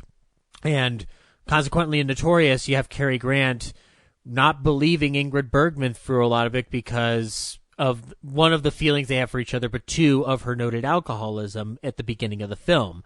Now granted, however, justified those notions are in his head is irrelevant. The bottom line is that's the theme he's focusing on. In this particular one, though, it's more of a fun affair for the most part. They get off at a station, and Dr. Hartz's patient is brought on board, which is basically where they make the switch and put Dame May Woody in a bunch of bandages, but we don't know that yet. And a nun gets on board, and the nun is not a nun because she's wearing high heels. And a lot of the action proceeds with Gilbert and Iris figuring out different things through some action sequences, essentially, like especially in the baggage car. Oh my gosh, that fight scene was hilarious. With the magician's disappearing act and playing with the disappearing trunk, where they think they put the bad guy in there, and it turns out he escaped out the back end. Which I'm just like, you put the magician in his own trick. You don't think he doesn't know how to get out of that? When they're putting the string around it, that's when the joke even becomes even funnier. And then they get out of the car, and they. I think they kind of start piecing it together. They start piecing it together at that point, and then but it sucks because at that point they don't have tangible proof because there's not really a lot. There's not a lot of tangible things that Miss Froy left behind before she disappeared. The only thing she wrote her name on the thing, and that disappeared. Which that was one of the bomb under the table things. And then in this movie. And then the tea bag appears when the trash is thrown out. Right. Gilbert sees it. Yeah. But then it flies away, so nobody else did. Yeah. But at least it's enough to convince him that Miss Froy is real and Yeah. Iris is not making this up. Yeah. And then we have the glasses, which is what the fight is over between them and Dopo, whatever. Yeah, his name Senor is. Dopo. Senor Dopo, yeah. Dopo. And then, of course, he steals the glasses and gets away through the vanishing trunk thing. It's like, yeah, that's his thing. Yeah. He would be able to get out of it. Yeah. So then they don't have the glasses. So then they don't have the glasses. So they basically kind of go off of hunches and guesses, and the nun with the high heels is the kind of the giveaway for them. Right. Because that's what leads them to believe that they need to look underneath those bandages, and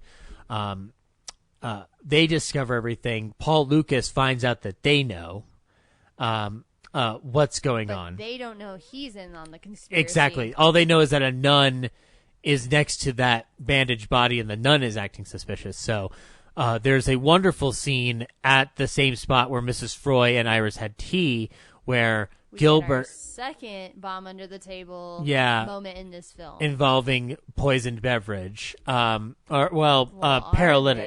Paralytic, yeah. Well, yeah, it's not poison. It's just something that would knock them out. Yeah, it's a knockout drinks. Right, but it would essentially mean that they would not be able to rescue Miss Froy. Yeah, exactly. So, and it's a wonderful bomb under the table moment with Paul Lucas acting his butt off, Michael Redgrave acting his butt off, and that shot of that looks up at Paul Lucas with the glasses, like he's on the left side of the frame and the glasses are on the right. Those glasses had to be specially made for that shot because they're like 10 inches tall. They're not that tall in real life. Those were different sets of glasses, but he just wanted to have that perspective and he had to have bigger glasses to do that. Yeah. So that is a good shot. That's amazing. It's amazing. Like Alfred Hitchcock knows what he's doing. It is. It's not only that. It's the idea that, like, in spite of the tight budgets that you'd have in British cinema, let alone early cinema period, that you do something of that nature just to get something that specific. Like, that's how meticulous and detailed he was. Right. And I think they said there was another movie of his where they did something similar. I don't remember which movie it was, but how there was like a woman and like a gun, and they had to have both in focus at the same time, even though they were like different distances apart from the camera. So they had to get like a big gun made in order to do that. There's a shot that he specifically constructs in Rebecca to do certain lighting cues, and we talked about it in the last episode, but there's a shot with Maxim's sister talking to I, played by Joan Fontaine. I just love that she's just referred to as I. The narrator. Mrs. De Winter. Yeah, the second Mrs. De Winter.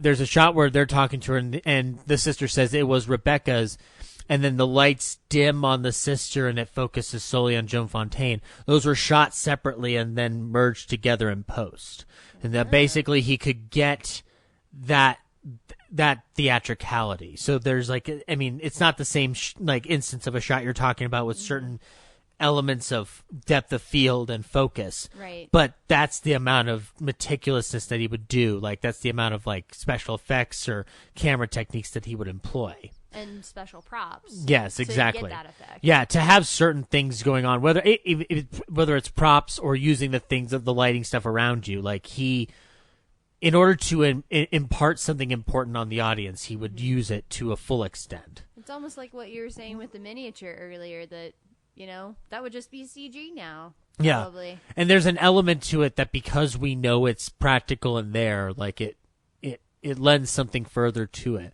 And in the case of the Lucas shot, it's not necessarily an effect that you do in computer, but there's something special about it that is uniquely him. That some filmmakers can still do shots like that today, but I think that there's something lost still to this day because of how far we've come. It's not something important that we've lost, but it's something that is fun to think about. But anyway, so they drink the drink. They are drugged, yeah. Yeah. They drink them. And that's another one of those because Gilbert drinks his first, and you think, oh, Iris won't drink hers, and then right at the very end of the conversation, the doctor tells her, like, I forget exactly what he says, but he's like, oh, you should drink that to calm your nerves. And so she does. Yeah. And then you're like, oh no, both of them are drugged now. And then they go into the compartment where he's like, oh, it is Miss Froy. Yeah, and but you're not going to be able to do anything about it because you're drugged. Yeah, and then they pass out, only to then wake back up because they weren't. Yeah, drugged. they weren't drugged. They weren't drugged. So. Yeah, she fainted. Yeah. And he pretended to pass out. Yeah. So they wake up. Mm-hmm. They haven't been poisoned. The nun's on their side. They don't know that yet. Yeah. They think that they are just, like, waiting for it to take effect. And so Gilbert tells Iris to start doing some, like, exercises so that she won't fall asleep. Yeah, exactly. And he climbs out of the car because they're locked into their compartment, and he climbs out of the train to the next compartment to go get Miss Froy. Right. And he encounters the nun, and she's like, you're right, it is Miss Froy. I didn't drug you. And so he gets Miss Froy, goes back to Iris's compartment. She's doing exercises, and he, like, slaps her on the butt. And he's like, you're okay, kid. You're not really drugged. I'll explain it later. Yeah.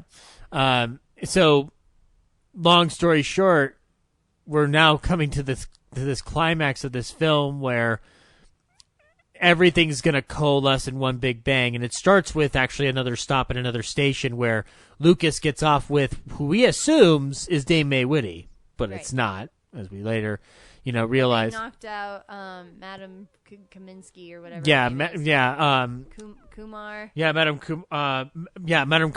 Yeah. Yeah. Madam Kumar. Something, Madam K. Whatever. Yeah, Madam K, yeah. Josephine Wilson is the actress's name, and I think it's Madam Kumar. But so anyway, they put her in their place, and the nun is in on it, and by that time the train has left. They are reconnecting with Miss Froy. Miss Froy starts laying out, okay, this is what I do.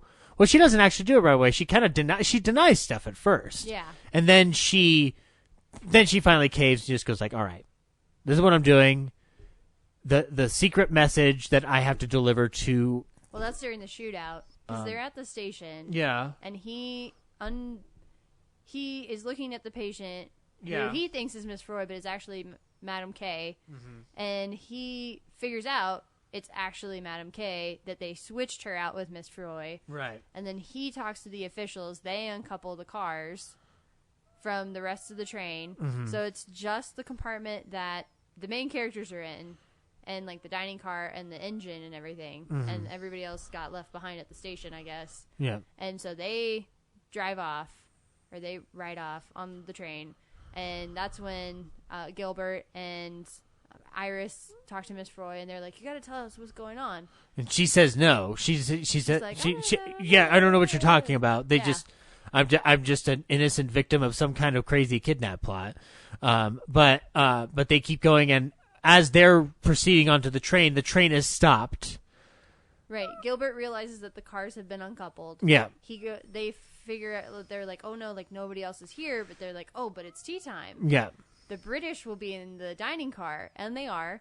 So that's when we re-meet Caldecott and Charters and Mr. and Mrs. Todd Hunter. And everybody's there, and everybody's there, and that's when Gilbert's like, hey, like, these people try to make an attempt on this lady. Yeah.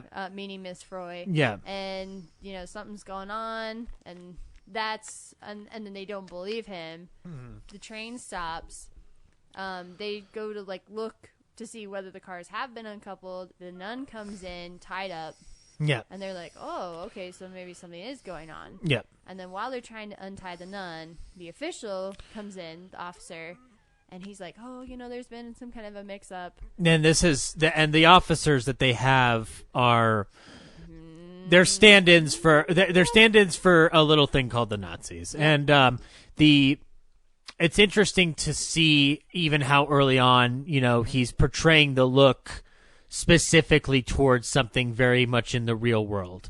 There's not like it's it's funny because like Wes Anderson actually pays homage to it in a weird way in the Grand Budapest Hotel with the way that Edward Norton's character is uniformed to a certain degree, and also the way the characters are presented. Like they don't say the Nazis in that movie, and they don't say the Nazis in this one either. Right, this is still Bandrika. Yeah, this is still Bandrika. This is completely different country nobody ever heard of. Right. And it's made up. But that official offers them to get off the train so that they can, be contacted by go to the British Embassy. And that's when the nun clues in Gilbert. Yeah. To the fact that the officer is in on the conspiracy, trying to get them off the train to do some nonsense. Yeah, and then and he hits the officer over the head. And then another soldier fires and hits Charters in the hand. Yep. And so Charters didn't believe he was trying to get out to go and check it. So already, so finally, it's like, okay, Charters and Caldecott have no choice; they have to fight now, and it's almost just like, I'm gonna still worry about my cricket game. But you're gonna die now. So it's almost like it's just like you made me not think about cricket for 5 minutes. I'm gonna shoot you. It's like really weird. The only way they can get out of that situation. Exactly. Get to the cricket game. If they don't get to that cricket game, Corinne, how are they gonna know who won the match in Manchester? Tell me how. They clearly don't have access to a radio, which is weird because it's 1938 and everybody had a fucking radio. I'm sure one of those train cars had a radio in it. They could have gotten some updates somehow. That kind of begs the question: why didn't they get off at one of those other stations to go like grab a newspaper real fast? Because plot. Because plot. Yeah. That's right. Maybe it wouldn't have been in English. They wouldn't have been able to read And it. if we don't have Charles and Caldecott throughout this entire movie, then what are we doing? What are we really doing? They would have jumped back on. They would have just ran to go get a paper and jump back. Whatever. But how do they know that because would? Plot. But I mean, just because plot. Bandrika and its neighboring areas may not have newspapers that are up to date on their latest cricket information. Probably but anyway, Charters is shot in the hand, and thus starts a big old gunfight between them and the Nazi forces. We'll just call them the Bandrika Nazis, who are convenient or just like they're safely tucked away in the woods. So it's kind of like a fight in the woods between the trees and the compartments of the train. The part that they shot on location. Yeah, not in a studio. And it looks beautiful for like a kind of a low. It's definitely not like a big budget situation, but there's a lot of. I'm amazed by the way this film is shot in terms of the train sequences and just like working inside that space. And I think the most recent example we've seen of it in modern cinema has been Murder on the Orient Express by Kenneth Branagh. Yep. And he does a lot of similar stuff too, where he plays with the space really well. And Hitchcock knows how to do that. He's had to do it in many other situations with different locations before, with working in the confines of that one space. Mm-hmm. And he very much keeps us inside that car. He rarely goes outside to the location element of it all. Right. There are enough like cuts. They must have used like B-roll of like the train traveling on the tracks, just to kind of get you through the movie and keep the illusion that they are on a train going. Yeah. But yeah, there's not a lot of stuff on location in this film. Yep. And during the fight, Mrs. Froy reveals to Gilbert and Iris that she's in fact a spy. Yep. Because I don't know if you know this, she's a spy. And she must deliver a message to the Foreign Office in Whitehall, and the message is a tune that she had heard earlier from the balladeer. Who, by the way, we talk about like how he got murdered. Oh no, he gets just fucking strangled in the middle of the fucking courtyard. That was some scary shit. R.I.P. Sexy balladeer. That was kind of a really morbid shot whenever he's getting murdered and she's throwing the coin down and it just lands on the ground. Yeah. He's never going to pick it up. Yeah. He's dead. Hey. Did we figure out who strangled him? Would it have been the doctor? Paul Lucas's character? I don't think so because he doesn't. We don't see him getting on the train. So maybe it was him. Maybe. And was it him who pushed the flower pot onto Iris's head? I would think so because that seems in the area. It seems like something Dr. Hartz would do. It seems like something he'd do. Right. I'd have to imagine he's a medical man. He knows what'll affect the human body. So choking, obviously, that gets someone out of the way. And trying to hit somebody with a brick and or flower pot, we still don't know which one. That obviously he knows what that'll do to the head. At the very least, to create the suspicion that she needs head injuries, meets head injury requirements. Right. But so anyway, the Balladeer tune is the one that she's carrying to Whitehall. And thankfully, Gilbert is a musician, so he can memorize the tune. Yep. At least so we think. Well, he does initially. But anyway, yeah. But he She memorized does that because she is going to make a break for it. Yeah. And she's like, "This will give us a better chance of the message getting back." Yep. Before an office. And so she slips away into the forest. And there is the great shot where she kind of goes down into this little like divot. Ditch While thing. they're shooting While at they're her. shooting at her. So you don't know. You know how in Hobbs and Shaw, Idris Elba says, "I'm Black Superman." Dame Mae Whitty is old Superman. Old Superwoman. Old Superwoman. Yes. Like that's basically it. She runs like a super soldier old lady. Like I wonder if that was a stunt double. I Or if they sped up the footage or something. I think it's Captain America's grandma. I think that's what it is. Love to watch Is that movie. Lady Britain or something like Lady that. Britain. Yes.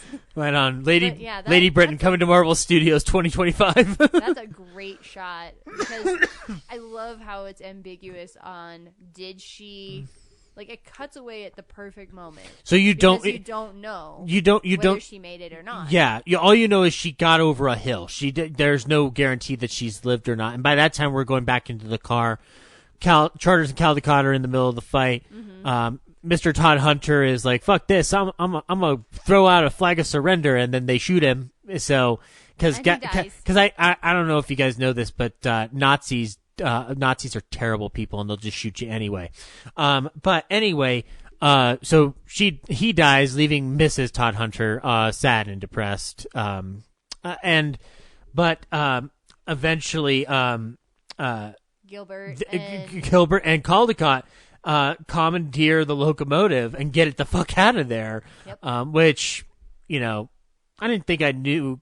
I don't think I would have believed that Caldecott would know how to make a train go. Well, because the engineers are there. Yeah. Initially to get the train running. Right. But then, man, the gun logic in this movie does not work because the Nazis are able to hit a moving target like 30 yards away through a train somehow. I mean, these people are like crack shots, except for when they're not. Apparently, the magic bullets in this movie would baffle Kevin Costner and JFK. That is how baffling they are. But again, yeah, it's a movie. Because plot. Because a movie. Because tension. Because the magic of cinema, Corinne. Sure. Again, Machine Gun Leg Rose McGowan. I can't say it enough. But then they're traveling backwards on the track. Traveling backwards. And the nun, well, actually, because the officer that Gilbert had knocked out with the chair wakes back up again. Yeah. And he grabs the gun that Charters has. And then the nun has one round in it. Yeah. And the nun has Iris distract him. Yeah. While she goes back and flips the switch. Yeah. Because otherwise, nobody would be able to switch the tracks back. And she thankfully escapes, so she's not gonna. She doesn't perish at the end of all this. No, she does get shot in the leg though. Yeah, but she's jumping on the engine. She's like, "Oh, but she's gonna make it. She's gonna make it. She was fighting for the right cause the entire time. But anyway, so they get to the station safely. Before we wrap up Gilbert and Iris, because they're in the final shots of this movie, we will lament the loss of Charters and Caldecott, who well, they're at the station. They're at the end. They're on time. They made it on time. But then what happened to that cricket match? It got flooded out and canceled. Motherfucker, man, motherfucker. They did You know what? I think that Charters and Caldecott. I keep calling him Charles and Caldecott. Charles and Caldecott sounds like a cookie. Yeah. Like a Pepperidge Farm cookie. Charles and Caldecott cookie. But no, Charters and Caldecott. Their match gets called off. I think they're living in a Coen Brothers movie secretly because it's almost like as if God's punishing them for them being selfish. Like, which that happens in a lot of Coen Brothers movies where it's just like the hand of fate punishes all who are shitty. And they're the only side characters that we actually get closure on. Yeah. Because Mrs. Todd Hunter, we don't get any closure with her. Don't hear what happens to the nun. We don't really get any closure on the Italians, other than them, getting run off. But, they have been an important element of the journey in the much sense as they provided us lots of laughs and lots of discussions 80 years later. Iris is going to go off to go with her fiance, but then she's just too overwhelmed by the charm of Gilbert. And so they decide to go to White. Underwhelmed at the prospect of marrying whoever that guy is. That check chasing blue blood. Yeah. Blue blooded check chaser is what her friend called him. Yep. I'll just call him Blue Blood, Old Blue. And he's a raptor. She was going to marry a raptor. Yep. I would watch that movie. Yeah. Alfred Hitchcock's Jurassic World. Margaret Lockwood and a raptor make out. Like, okay. I never thought I'd say that CGI needed a more important mission, but now we have an answer. Yes. But anyway, they decide to go to the Foreign Office, but Gilbert can't remember the tune. So because he's in love now. So I think the real lesson of this movie is don't fall in love and kiss somebody, because then you will remember everything important you need to know. Wait, love doesn't make you blind to the point where you forget simple notes, does it? Like, was he that? Apparently. How is he that distracted? It was only a few hours ago. Have you seen Margaret Lockwood? I'd be distracted. She is very gorgeous, and I'm taken aback by it. Gilbert can't remember the tune, but thankfully, as they go in the doors to speak to the members of the Foreign Office, who's there but Dame May Woody, the most badass spy on the planet, who evaded the freaking faux Nazis. The faux Nazis by running up a goddamn hill to then play on a fucking piano and go beat them there. You know what? How did she beat them there? She's a spy. I'm not one for special editioning things like George Lucas is, but I would totally special edition this where we dub the line in, "What took you so long, bitches?" and then the credits go up. I would be down for that. Of all the characters who got spin-off movies from this one, why wasn't it Miss Froy? Oh, and then she's got to have a badass like rap song to close out her arc. I basically want to turn Dame May Woody into a oh my gosh, remake The Lady Vanishes with Helen Mirren, and then she gets that line at the end of the movie. That would be. I think we got a plan to pitch something to Hollywood here. Yeah, so suck it, James Bond. Grandma did your job better than you did. So thus wraps up The Lady Vanishes, a interesting film about the different perceptions and ways we see a story and how we can get thrown off the trail and then brought back into it very easily. We're led on an emotional roller coaster as a result. Yeah, and as much as I was kind of frustrated with that prologue the first time around this week, it does build up the tension. It does help you to get to know all the characters. I, again, think they spend a little too much time with Charters and Caldecott, but I guess you have to have a little bit of comic relief in a movie as dramatic as this. Speaking of those two, we're not done with them yet. Nope. Because they proved so popular, which of course they did, because I like them. I was making fun of them throughout this entire thing. I love them, though. I think they're fun. They are so popular that Anglo Amalgamated Film Distributors released a film called Crook's Tour in 1941, directed by John Baxter. And it starred Naughton Wayne and Basil Radford as Charters and Caldecott. I want to read you the plot. Now, Corinne and I have not seen the film, but it is a supplement on the Criterion film. Yep. And they were also in Night Train to Munich in 1940, also starring Margaret Lockwood. Yeah. So they and Millions Like Us in 1943. Yeah. Well, I'm going to read you the plot for Crook's Tour because it's the one that's the most readily available. Which those two movies I just mentioned were also written by Sidney Gillette, and Yep. Frank Launder. Yeah. Sorry, I can't speak. The writers of The Lady Vanishes, Yes, yeah. the same writers of The Lady Vanishes. It's 9:30 here in Denver. We're tired.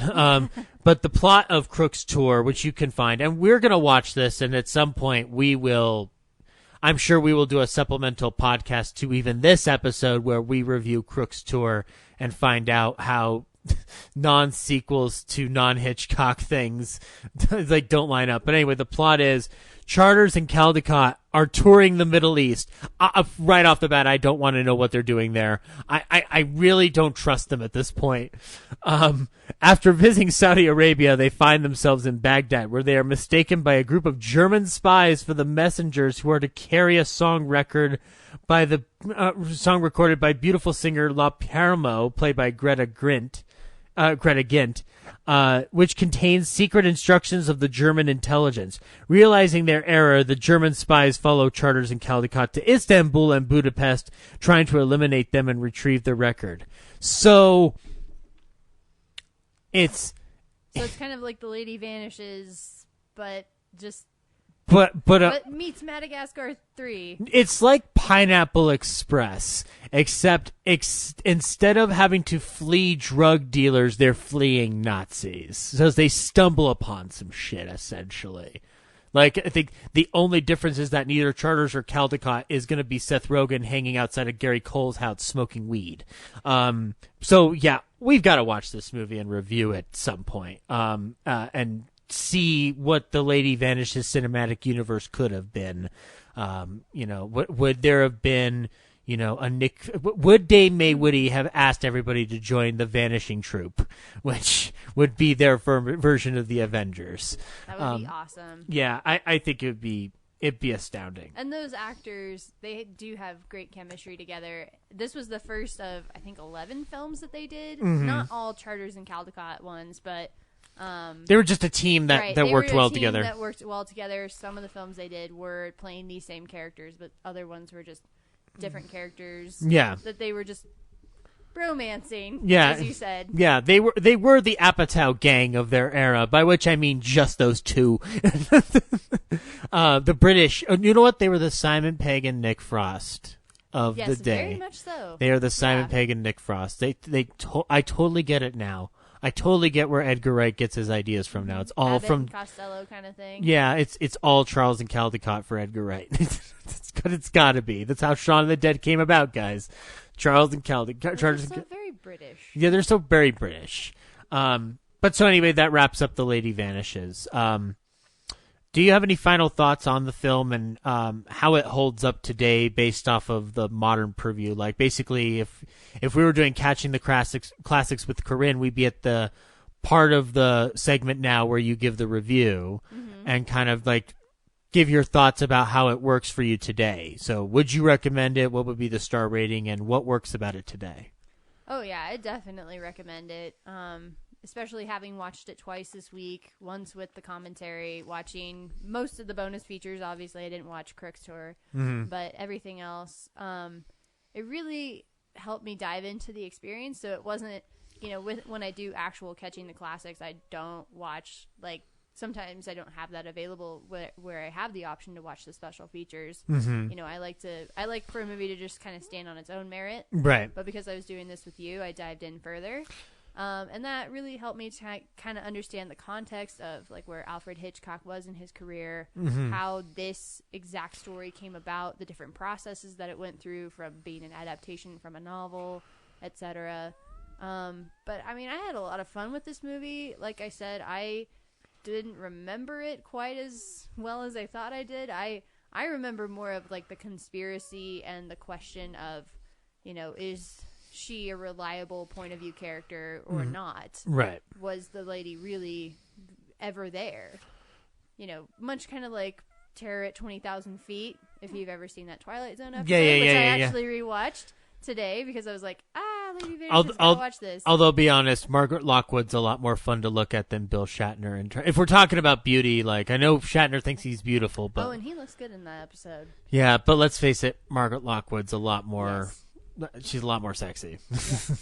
And likable and lovable. Yes. and I'm fairly sure Margaret Lockwood's not going to start saying con at the end of her sentences. So, but I mean, there's definitely still like a mystery going on of, even if you know that she was taken, she was really there, and she is now vanished. Yeah, there's still the question of why is she vanished?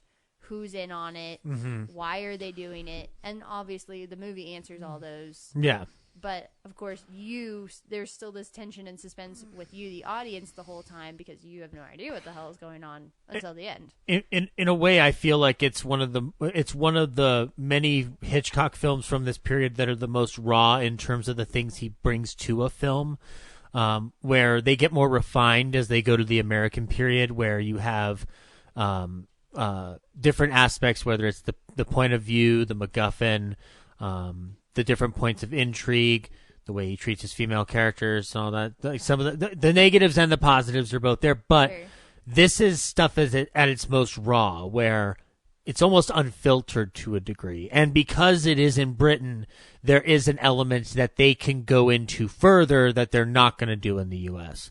And it's interesting to know that The Lady Vanishes, which, by the way, when it was released, it was well received, and it played in America and New York, played very well. Even communist papers gave it a good review. Yep, exactly. So, go figure. People like this movie. It's weird Except that for Variety, I think, was the one that didn't. Yeah, well, what do they know? They're only the showbiz newspaper, I guess.